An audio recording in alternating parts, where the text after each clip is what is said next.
Welcome, Kayla, to this interview for our community, Mycelial Entrepreneurial Network community. And this is the time when we can actually go a little bit deeper with each community member and have a great conversation, get to know you. You are our guest today, and really open up the energy of your work, of your personality, of your gifts, right? And what you are here to share with all of us, right? So it can be very exciting conversation. And also, like, because it's video, we can also feel the energy of our conversation. We can feel the energy of the topic itself and how passionate you are about what you do. Because I did work with you and I was like in absolute awe. I was like, wow, this is really great. So welcome. Thank you. Thank you. I'm so excited to be here. Me too. Me too. Can't wait to really go dive deep with you on this one. So the first question I would like to ask you, and this is kind of using our imagination, playing with our vision about the golden age. We had this topic last time at our meeting, the leadership of the golden age. So envisioning what kind of a community we want to create, right, in this kind of golden age energy frequency. And there are always people who are part of this community, and each person has a gift, and each person brings certain expertise, right, and a certain gift to the community to share with others. And the way I see it, that each person can have certain expertise, and people go to that person to receive this particular service, right? So each person can be known for something they do, and they are the best with that thing. So my first question to you, so what would be your gifts that you share with the community? What would be your expertise that you identify yourself and the services that you offer to the community, that all people go to you?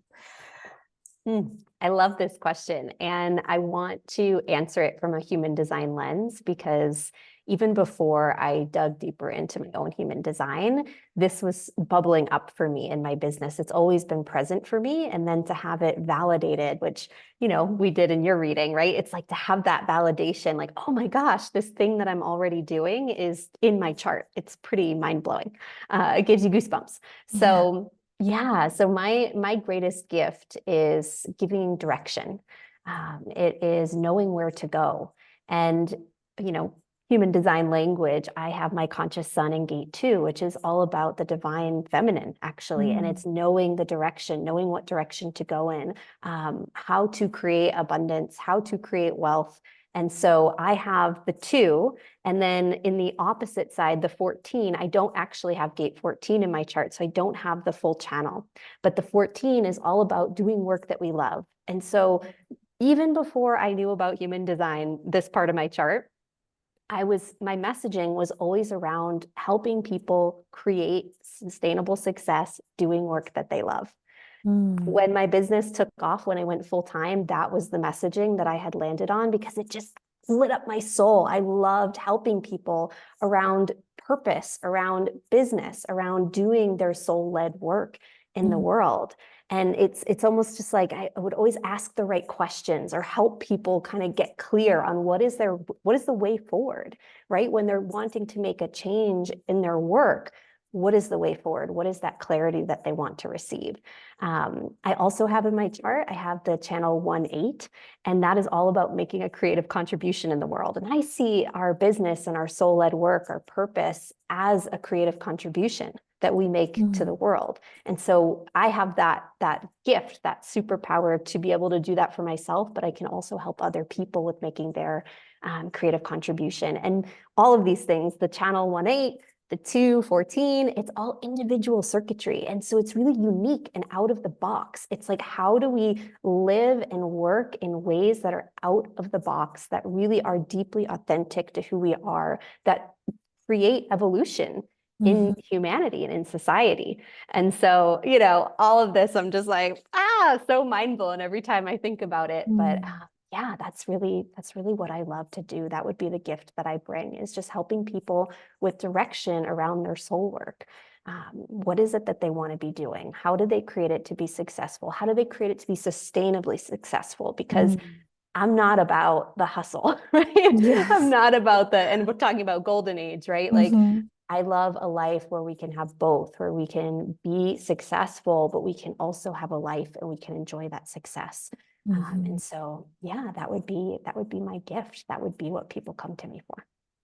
Amazing. Wow, this is so extraordinary. And I have like goosebumps because the way you presented it also translates that energetic frequency that we want to create in the community and the golden age, right? And that out of box approach, giving directions to create maybe something completely new, something that was not offered on the market before. It's not always that we have to pick something from, uh, multiple choice kind of situation, right? Maybe we can create our own choice, right? Maybe we create a offer or service that was not there, right? Like 100 years ago, nobody had psychologist or therapist.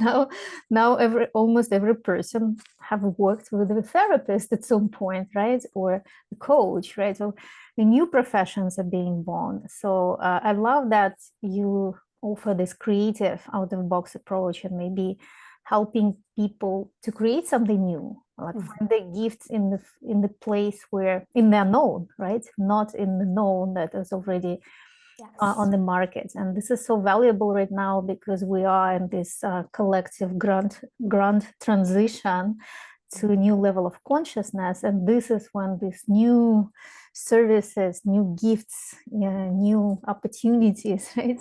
New ways of doing and being are being born, right? This is the time, right? So we can actually flip the whole recession and all the depressive things that we see right now in the old world, in the old system and structures, and say, hey, if we shift the focus on what we want to create instead, this is the time of opportunity. I love that. Yeah. Yeah. So I see you as a leader in this time. Absolutely.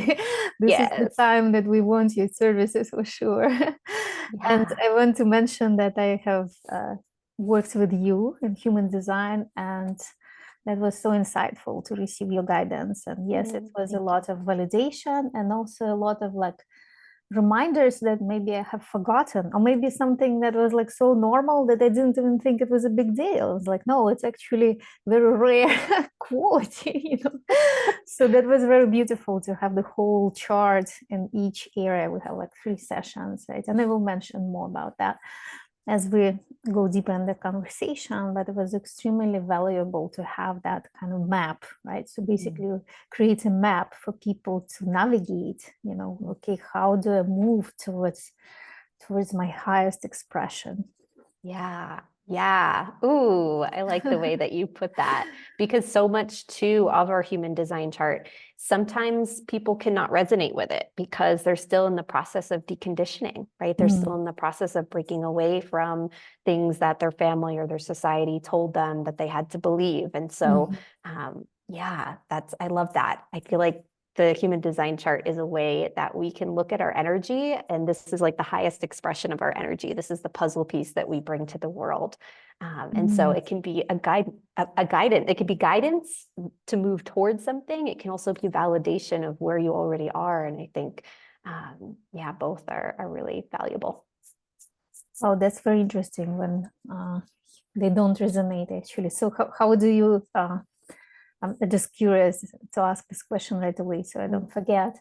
How do you guide them into like opening their eyes to new possibilities, opportunities, or maybe shifting perception? They say miracle is a shift of perception in perception.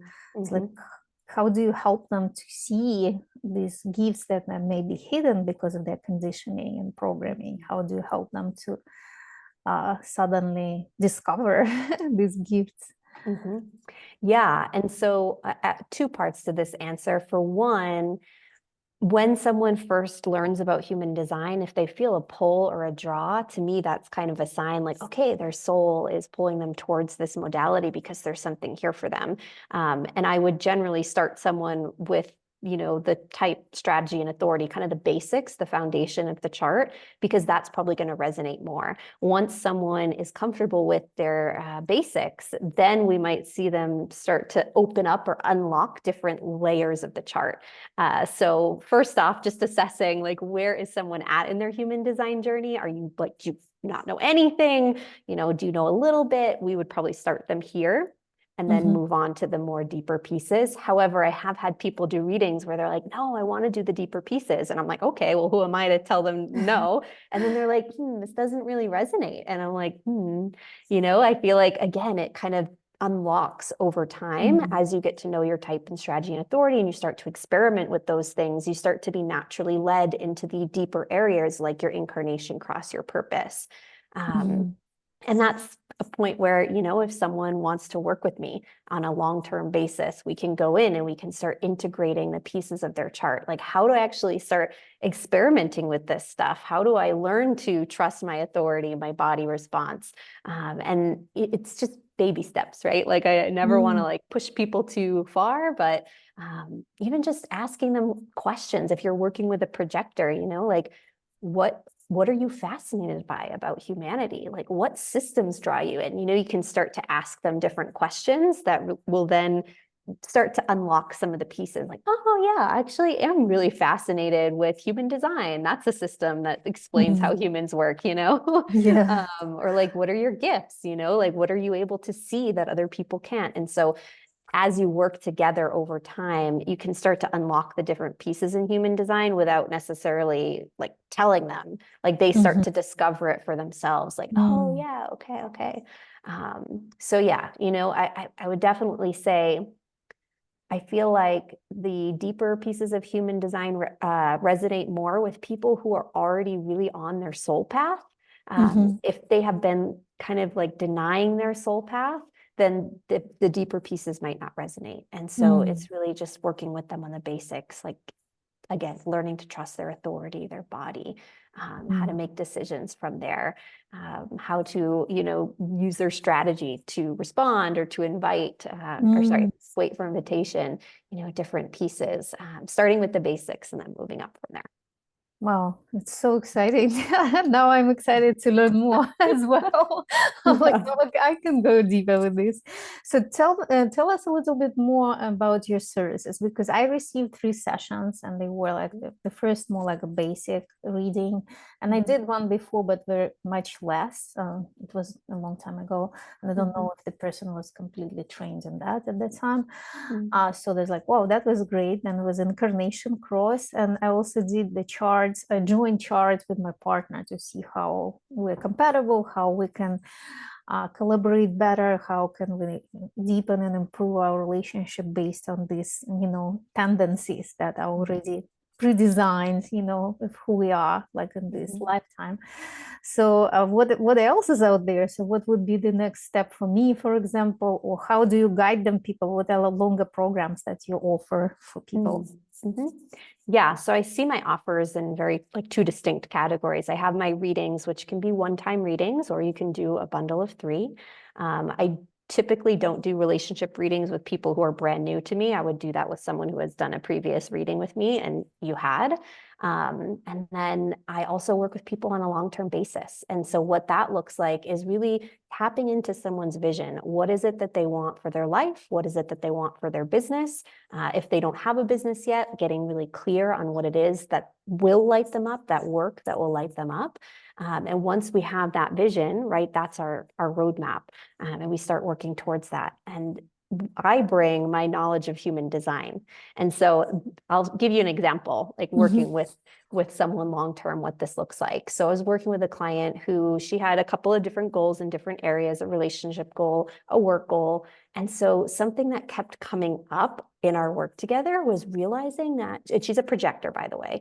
So, working with a different type working with each type is going to inform the way you work with someone a little differently. So as a projector, she is here to bring her sight, her guidance to the world. And so she kept coming to me and saying, I just don't think I'm really good at anything. Like, I don't know what I'm good at. And so I'm asking her, well, like, what do you just do so naturally, right? What is so natural to you? And I'm thinking, I know in my mind what her chart says. She's a 4-6, by the way. And she's like, I think like relationships come super naturally to me. I'm so good at networking. And I'm like, of course you are, in the back of my mind, because she's a 4, right? Like a 4 approaches life in a networking relationship type way. Like they're very, very close knit with their network. Their network really matters to them. That's how they create opportunities. They want to serve their network. And so, I'm like, okay, awesome. So building relationships, that's actually something, that's a specialty, but she wasn't seeing it as a specialty, right? And she also has an open identity center. And so for her, she's never necessarily going to lock into one identity when it comes to work. She's not going to be like, okay, I'm going to be this. I'm going to be a doctor. Yeah. Right? Because an open identity is meant to shift and change, right? They're going to take on different identities throughout life based on who they're around, based on their environment. And so she was really struggling with this, like, oh, but I'm not a master in anything. I'm not specializing in anything. Why can't I just go and choose this identity and move towards it? And so bringing in her chart and reminding her, hey, you're meant to be fluid in your identity, but you also have this consistent gift of being a really great networker. And how can that benefit work? Like where is a great networker beneficial in terms of a job, right? So then we can start to kind of like piece together just the story of her from her human design. This is sitting in the back of my mind the entire time. She's not like super knowledgeable on all of her charts, but it was just able to bring out things that then she was like, she walked away from the session. At the beginning of the session, she was just like slumped down in her seat. She's like, oh, I don't know what I'm specializing in. I don't have there's no talents, there's no gifts of mine. By the end of the session, she was like, oh my gosh, she was up close to the computer. She's like, wow, I never really saw my ability to network as a gift, as a superpower. And especially as a projector, it is so important for projectors to recognize themselves first, right? If they're not recognizing themselves first, then you have a pretty like dull projector who's not going to magnetize any invitations into their life. So just giving her that confidence, right? Like she walked away with that confidence, like, okay, I know what I am here to do. I know that I have this gift that I can bring to the world. I'm going to go figure out like what my next step is based around that. And she ended up getting a new job, and she ended up really flourishing and thriving in her networking and in her relationship building. So that's just an example of how we can really use human design to inform how we're creating what we want to do in our work, what we want to do in our relationships, et cetera, et cetera. Amazing. That's extraordinary. It's also, I'm thinking like, wow, so what other coaches and like healers and people who work with other people can benefit from learning about human design and having those charts of their clients too, right? Because then they can find a better strategy to work with this particular person, knowing that they're like a manifestor or projector, or what are their basic, even like basic information from human design helps them to like really understand the person, because we're all wired differently. There is no one formula of like success or one formula of love, right? We have to really expand in this all the spectrum of different personalities, right? Archetypes. Like that's what I always talk about. It's like it cannot be just one formula. That's why like somebody hires a business coach and let's say in the group coaching, and some people pop up right away because they really resonate with the personality of the coach and their formula. And some people feel like, oh, it didn't work for me, and then they feel bad about themselves because they think they're failures, but it's just not the right formula for them, right? Because they're wired differently. So I see how it can be valuable for like coaches to understand their own human design and also understand their clients, how they're wired differently, and what strategy maybe to offer or what approach to offer to each person. Yes. Yeah. And like, us, right? We are non-energy beings. I say quotations because it's not that we don't have energy, but our energy functions differently than 70% of the population. And so knowing that you're working with a client who has that undefined sacral, you're going to approach working with that person very differently than if you were working with someone who has a defined sacral. And that's also a lot of times why coaches will be like, okay, follow this 5-step formula. And if you're working with a person who has an undefined sacral, that's like, oh my gosh, I have to do these 5 things like every single day, like just for 8 hours straight. Like, no, that's not going to work for me. Right. Right. Yeah. And there's so many different pieces that come in. That's why it's really helpful to know all of these things. What's the type? What's the strategy? What's the authority? And then you can help kind of guide someone based on those things. And what I found is that it just feels more natural. Like people really resonate and appreciate, wow, like even if they're not an expert in their chart, when you guide them or ask those questions, it really just allows them to kind of tune into their body and themselves and their spirit and their energy. Yeah, amazing, amazing, so valuable. Mm-hmm.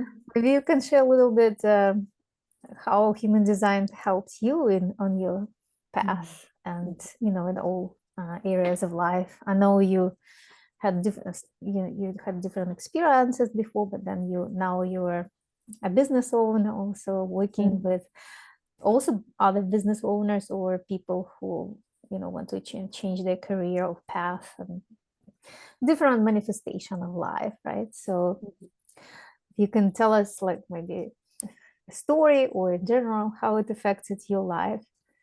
Yeah. So there's been so many layers in my journey, and that's what I love about human design. It's kind of the gift that keeps on giving, and you can contemplate different parts of your chart and always figure out something new, like discover something new, no matter how long you've been studying it. It's really quite fascinating and cool.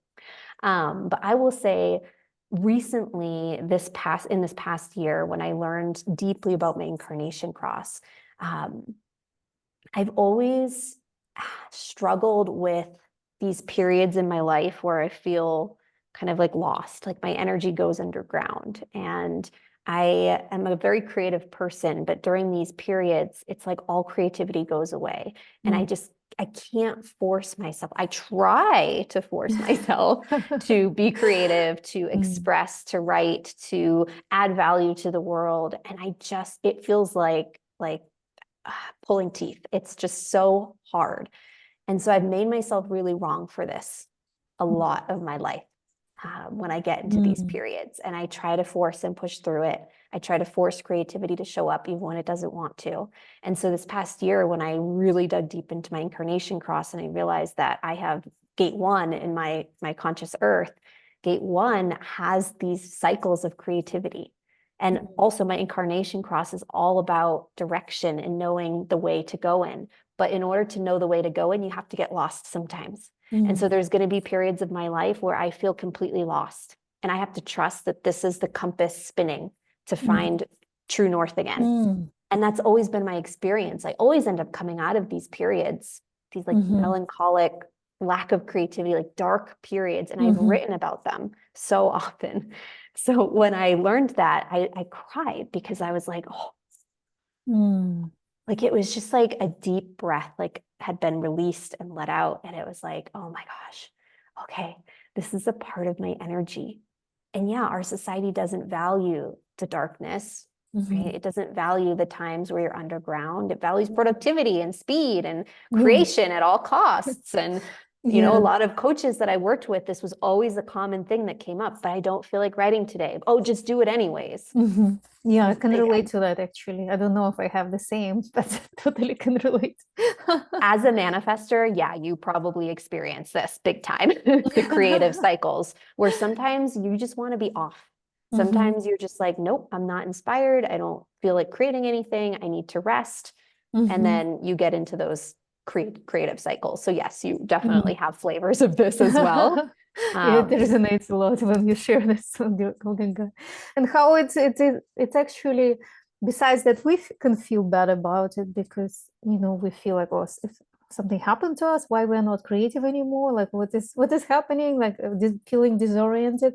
But also like when you are in the communities of this more like masculine success, make it happen, linear growth, you also feel like a failure and you want to hide because like, let's be honest, like we also wanted to kind of open up this veil of this fake, kind of unmasking, like we want to like show the truth that sometimes when we feel in those during those phases, we don't want to even be seen because, you know, they say, and that's actually partially true, that people are not attracted to this energy. This is not the time you show up and everybody's like, yeah, I want to buy from you today. I was like, it's also kind of like might not feel attractive to other people either. So it's like that brings us even lower into this place where we can judge ourselves, so we think it's wrong, instead of actually allowing ourselves to like step away and be in our own space and not necessarily hide, but just do it for our own sake, not because you know, we're afraid that nobody will like us, right? Yeah. Yeah. And so it's self-acceptance, right? It's just giving ourselves grace, like allowing ourselves to be where we are. And, you know, of course, there is a line at some point. Yes, there could be self-sabotage, but I've found that when I've judged it as self-sabotage and have immediately tried to force myself out of it, it does not work. It actually pushes me deeper into the darkness, the hole. And so over this past year, since discovering that, it's like almost given me another permission slip to just be like, when this happens, be with it. Allow yourself to be there. Like put your arms around it. Love that darkness. Love that feeling lost. And what I found is that I actually move through it much faster when I just allow myself to be with it and not force myself and force the creativity to come when it doesn't want to. And so that has just created a ripple, right? It helps me to feel more peace within my being. And like you said, I don't want to show up when I'm feeling weird and funky. That's not going to create the kind of energy that I want to put out in the world. And so it's just allowed me to be human and to be okay when that happens, to give myself grace. And I think that is another skill set that is underdeveloped. We're trying to develop our productivity at all costs skill set. It's like, what if our growth is just as much about self-acceptance and giving ourselves grace and loving those times where we're not performing up to standard? So yeah, there's been a lot of gift in that. Yeah, wow. And how it's huge shift in the collective energy of how we want to be and live and collaborate on this planet.